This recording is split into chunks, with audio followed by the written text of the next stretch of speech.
Hey guys, welcome back to Trekyards. I am the one, the only Captain Foley. And I am Connor Cockins.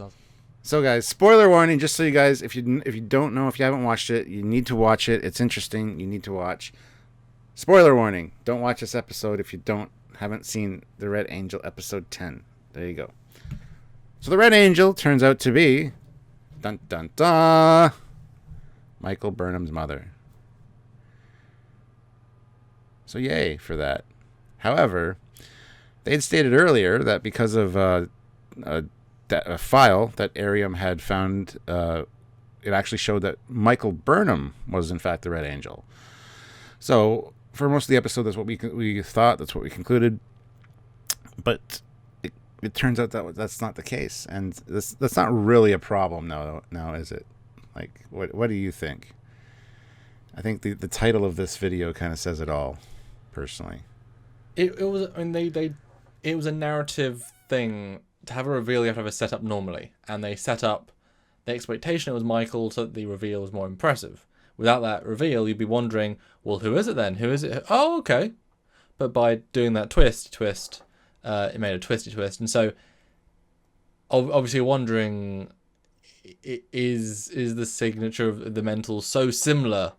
Like there's an episode of Arrow recently where the DNA is identical. It must be you, and it's like, oh no, it's a sibling. Oh, because it's close enough. It reads as similar. So you're wondering, oh, is it? Like, it would have been kind of cool if it was Michael Burnham's twin, but like not identical twin. That'd have been kind of cool. A twin she didn't know about or something. Yeah, the one that escaped. That they put. Yeah, they love that daughter more, so they put her in the suit. Hated Michael. No. Yeah.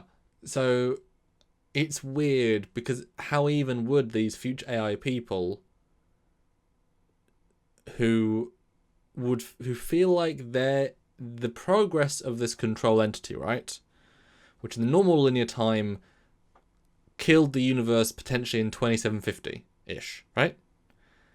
So why would the Red Angel doesn't have anything to play with that, we assume, because the Red Angel is Michael's mother, who got the suit 20 years before this, so 35 years before Kirk, and then travelled in time. Well, those two things aren't natively connected. I'm assuming then she saw the future and was like, wow, I don't care about the Temple Cold War, I'm not going to try and fix that, or this, but this version of everyone dying, that I'm going to try and stop. These have already been covered in other Star Trek franchises. I need to find something unique. Yeah. I'm going to go further ahead. Well, that's behind. Temple Cold War was 31st century. Oh, that's 31st century, yeah. Yeah, I'll do the one in between.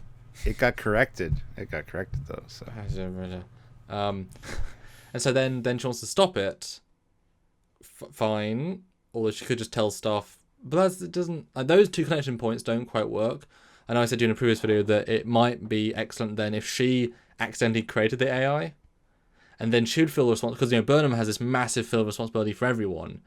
So if you gave the mum the same trait, that would be very logical. And then, yes, the mum would do everything she can to try and stop this thing that she created, and she can't. If she told anyone, if she got out of a suit and told anyone, then it's like, I destroy the universe. Sorry, Oopsie.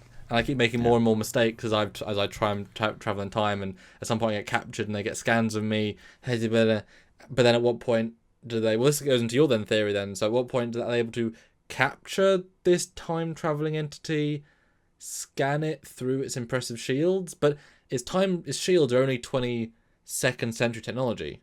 So anyone in the 2750s would be so much more advanced. They could detect through the time tech. I mean, it's just a basic set of stuff. 500 years of tech with an AI, I'm sure it could break through the shielding like that. Wouldn't even think it was an issue. And so why would it think it was Michael Burnham explicitly? And why would it tell Arium in its data packets? Sure, her mother was smart enough to realize that she should upgrade her tech if she can go into the future and get better tech. But anyway. But then the low end, the lo-fi Stamets tech of disabling it shouldn't work, because if the suit's not the same as it was in the present, then it wouldn't be affected by the same stuff. And if it is, then those people, then the future people, can use the exact same technique and disable it, and it makes no difference. That's the problem. The suit was too easily take-outable, unless you want it to be taken out. But then that's another loop of time. And anyway, there's a few explanations I have here. for that data packet that says it's Michael Burnham. Could just be a faulty scan or a partial scan that has DNA similar to Michael's, and it just assumes it's Michael for some reason, or whatever. Although it doesn't know It who could Michael also Burnham be- is, so it could be any of the Well, Burnhams. It could be Michael Burnham's kids, grandkids, grandkids. Yeah, but Ariam knows who Michael is, so maybe she put the data together in her own memory packet. And because Michael Burnham was, of course, raised on Vulcan, and her dad is Sarek, and she also has a brother named Spock who can do mind melds, perhaps her and her mother have to mind meld or link through either Sarek or Spock at some point to exchange information, whatever, or there's a mind meld of her mother and then to Michael, and some of that memory packet dump load gets put into her mother somehow, and that's what gets picked up. I mean, that's a possibility as well. But the most obvious possibility is the fact that now that they have the suit, anyone can use it. So we could have multiple Red Angels. We've got her mother as the first one. Burnham is probably going to go on a mission or two with it. I think the event at Kaminar, saving the Kelpians, where she stopped and looked at Saru, was very Michael-like. But it could be that Hugh at one point jumps in and does something to maybe try to prevent his own death. Maybe Stamets does the same thing. Anyone can possibly be the Red Angel now. And maybe the one time that Michael, or the one or two times that Michael was in the suit, that's when it got scanned. And it's like, oh, red herring. It was Michael in the suit because it was for one mission or two missions. The fact is they have the suit, they have the technology now, and anyone can be the Red Angel now. Now, an obvious counter to that, but I don't think it's really a counter that some fans will say, is that, well, it appeared to be a woman. Okay, great. But did it appear to be a woman when we saw it in the church? Like, we couldn't tell. So they could easily be someone else. And, oh, but the suit was obviously built for her because it fits her. It's like, they didn't assume the engineer would be the test pilot. That's silly. I'm sure the suit can adjust around whoever's wearing it.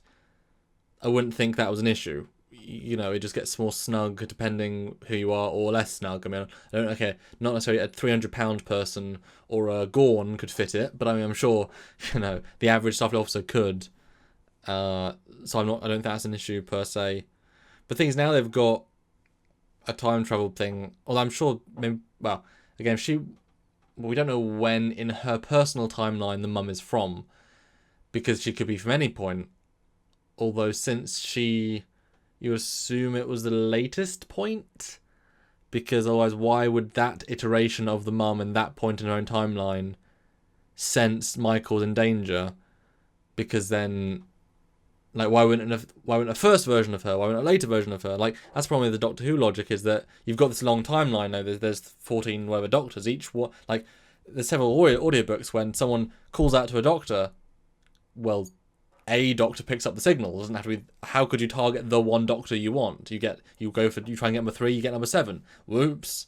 So that's the problem with time travel. It's like, well, which if there's, we already know there must be, like, the fact that she's travelled in time means at different points there's different versions of her. Like, if that's why universe is easier than time. Single line. But if it's a single line, then she's only one of her. But then she's doing all the things and. Well, it still doesn't answer some questions, like why is she focused on Spock? I understand she wants to save Michael as a child, so the best way to do that is to talk to her younger brother in hopes that he talks to the parents and hopes that the parents find her.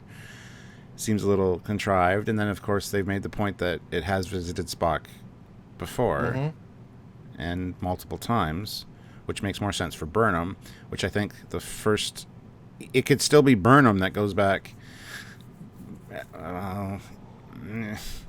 It could still be Burnham that goes back and visits Spock at least once or twice, for whatever reason. It seems so self-sabotaging to go visit Spock and say, "Look, these red orbs, come and find me." When you could just go and just say, "Hey guys, here I am in this suit. How's it going?" Yeah, the problem with time stories and just a big season-wise arc is that it falls or succeeds on the end. And when you had time in, who was certainly hoping wouldn't be the plot of season 2. I mean, better than the Borg, but better than you create all these little problems. So they have to really think it through, like fundamentally. And the simple fact that they didn't focus on Ariam at all in the season means they didn't quite think that through. They didn't reiterate the parents' death a few times. Again, didn't think it through. You need to reset these things up. You need to just mention them. They did once before and it felt random. It's like you shouldn't set up your own problem and then fix it that episode if it's a big season-wide arc thing. It's like that's lazy writing, and you need to cleverly move things and fit things around. And so yeah, the problem you get a destination paradox does, if it always happened, then for whoever, if that's the Michael version of the Red Angel, then she would then know all the points that she needs to go back to tell Spock to get them in this position. So therefore it was always going to happen. But then if it was always going to happen, then they're always going to fix the future, and therefore it doesn't matter. If it was the mum, then why would the mum go to Spock? Now, from her point, the timeline, Burnham dies. She travelled at some point in time to get away from the Klingons. I'm assuming she went into the future because that would give her foreknowledge. So she learned her daughter dies. All these things happened. But then why would you go to Spock? Why would you think he was in? Yeah, there's all these different layers. It's like you'd have to know what happened to be able to go back and influence it the way you have, but then you're always going to do it, and then there's no struggle, there's no whatever, and it could be anyone in the suit. It doesn't matter. Michael Burnham's mum doesn't even know who Spock is. She's just reading off a pad saying, "Oh, well, in Stardate 6734 at 6:44 p.m., this guy called Spock says Red Angel appears to him. I better do that then. Hello." It's just like, well, okay, it doesn't matter. It doesn't. Basically, Stuart, they're a house of cards, and they're almost blew it over, and they could just really blow it over right now. Yeah, it depends. I like the way you put that. It depends on the ending and how that pans out. If it pans out good, this could be fantastic. But I don't have faith in that, unfortunately. But the main topic of this was, of course, to see that it could be Michael Burnham that is, in fact, in the suit at some points. And the fact that anybody can now use the suit, technically. So it's going to have to see where it goes from here and what the motivations are. I can understand why Burnham would go help the Kelpians on Kaminar. I can see that. That's something that has already happened, even though it's time travel, so it might not have happened. But she needs to go do that to help out Saru. But that's the problem, though. She's not making the choice. Like, they say, but why'd you go to Kaminar? She has to make the choice, yeah. Exactly. It says, why'd you, she says in the interrogation to her mum, why'd you go to Kaminar? What's Kaminar? And it's like, oh, do I have to do that? And then she jumps in the suit and says, well, if I don't do this, it'll never happen. And then we see it from her perspective, and it's like, so why did she do it? Because she did it. Okay. You know what I mean? Because I love Saru. But that wasn't the choice, though. The choice was because it already happened. I have to do it again. I have to do it again. I have to do it again. I have to do it again. There is no, there's no reason for it. That's the problem with time travel, though. We were assuming that would provide some real motivation. Why that massive time change was done to free Saru's people and the Kelpians and all that. We were assuming a big reason, a big choice, a big thing. But it might just not be. And then there's the whole going back to Earth and saving the church before World War III. Which is another discussion all on its own, because that ties in with another theory that we have. We'll get to that soon, we promise. But they've also got to remember that it's not just the fact that Red Angel appeared, because it didn't appear in most of them. Well, sort of. It sent red signals to lure them, but then Discovery only went to 3 of them out of the 7. So it didn't know which ones it would appear at.